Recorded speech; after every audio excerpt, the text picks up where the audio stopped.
covering news where you live. This is 5 News at noon. President Trump makes a new tariff announcement as markets react to economic uncertainty. What the Agriculture Secretary is telling concerned farmers and consumers.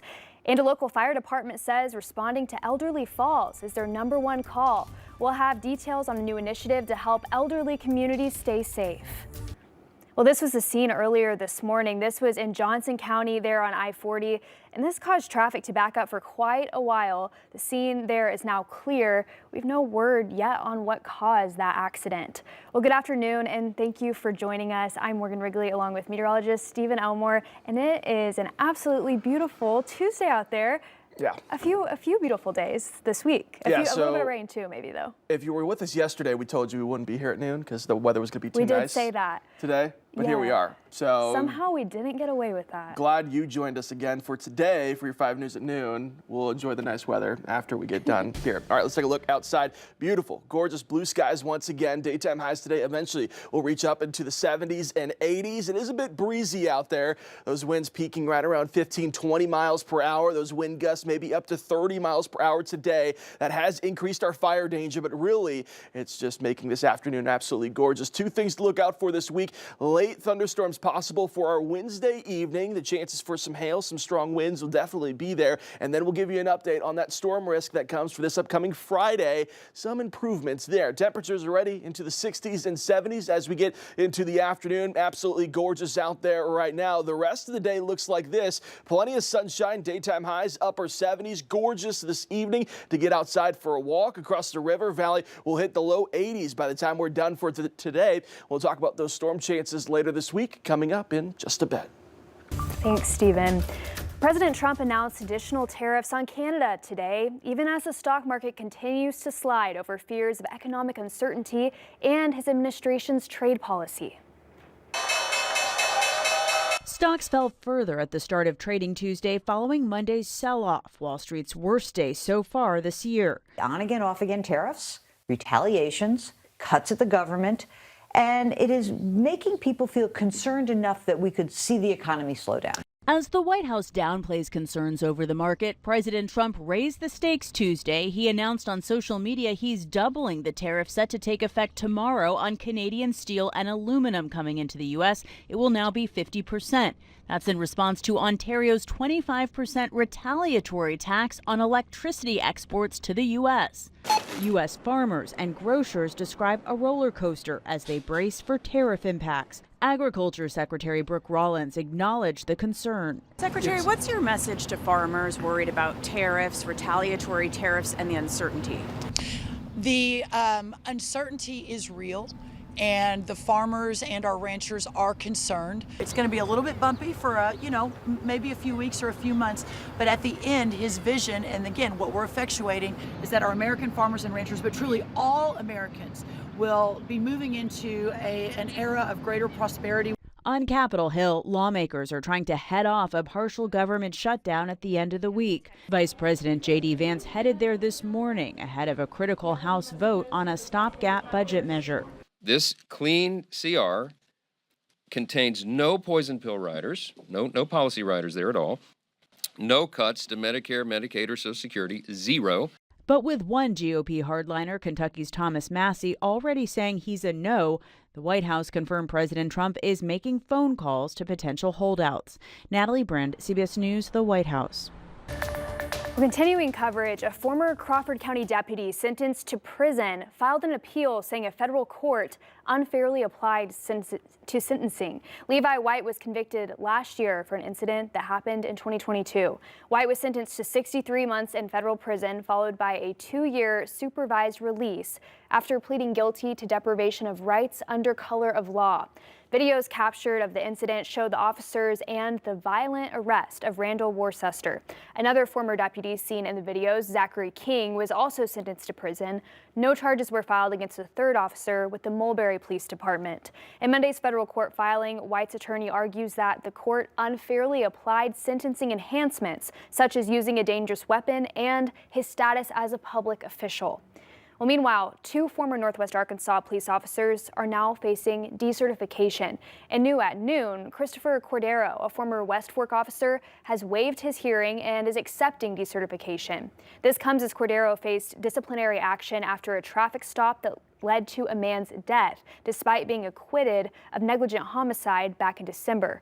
Michael Anderson, formerly with Siloam Springs Police, resigned after allegations of inappropriate conduct with an informant.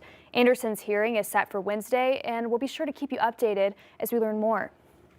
We've also learned that the city of Fort Smith is expected to present their decertification cases against the 6 former officers fired for hazing.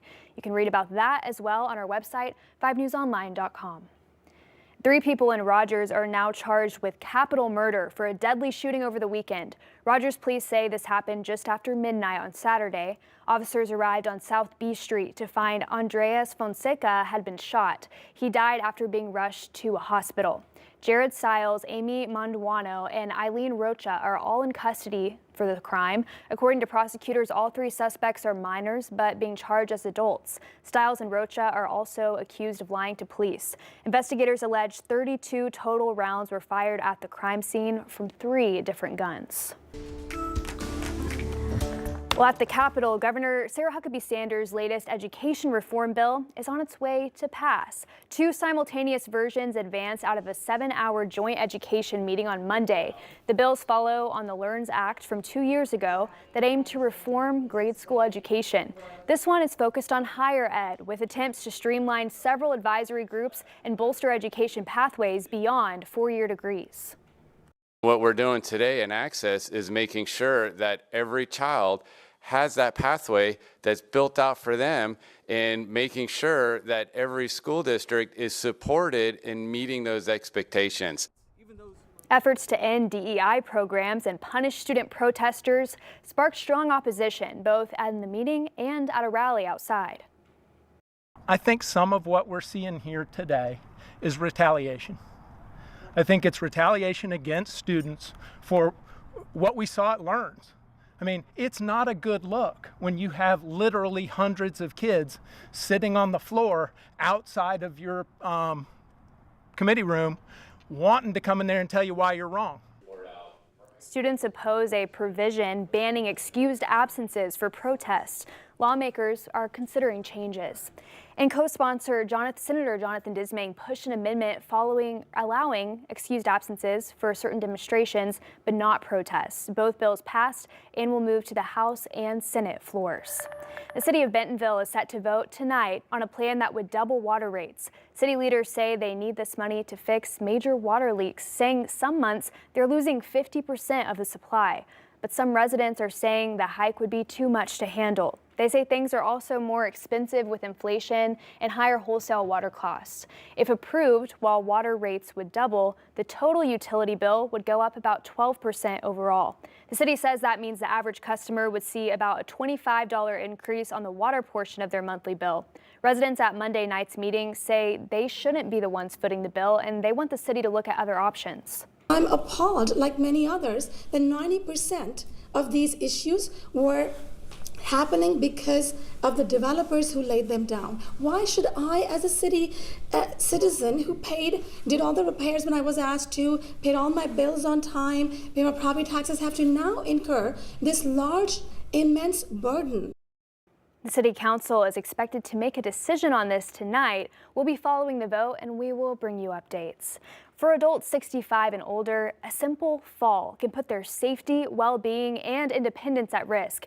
As 5 News reporter Rachel Williams found out, a new partnership between the Springdale Fire Department and local companies aims to prevent these emergencies. I have problems seeing of a night, and my cat thinks he can't see either, so. Joyce Laswell was raised in Springdale, and for the past 3 years has called the Spring Meadows Senior Housing Facility home. In the time she's lived there, she has experienced a couple of falls. My blood pressure medicine I had was too strong, and it was making my blood pressure drop, and I would drop. Really? But I haven't fell in a while now. People like Joyce are who the Springdale Fire Department is trying to keep safe.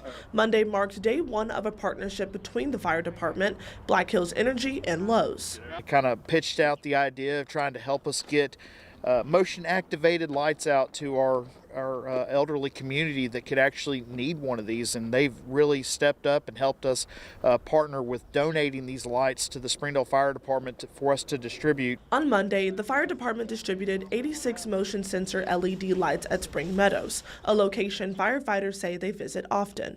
Trying to prevent that from happening again. So that's the approach that we're going to go with and see if it works and see, we might have to adjust accordingly how we distribute them. Captain Justin Pinkley says in 2024, the department saw more than 1,400 fall-related calls. You break that down, you look at the numbers, you divide it by the days, that's right at 4 calls per day. This year, 2025, 287, you break that down by the number of days we've seen this year, we're right at a little over 4 calls per day.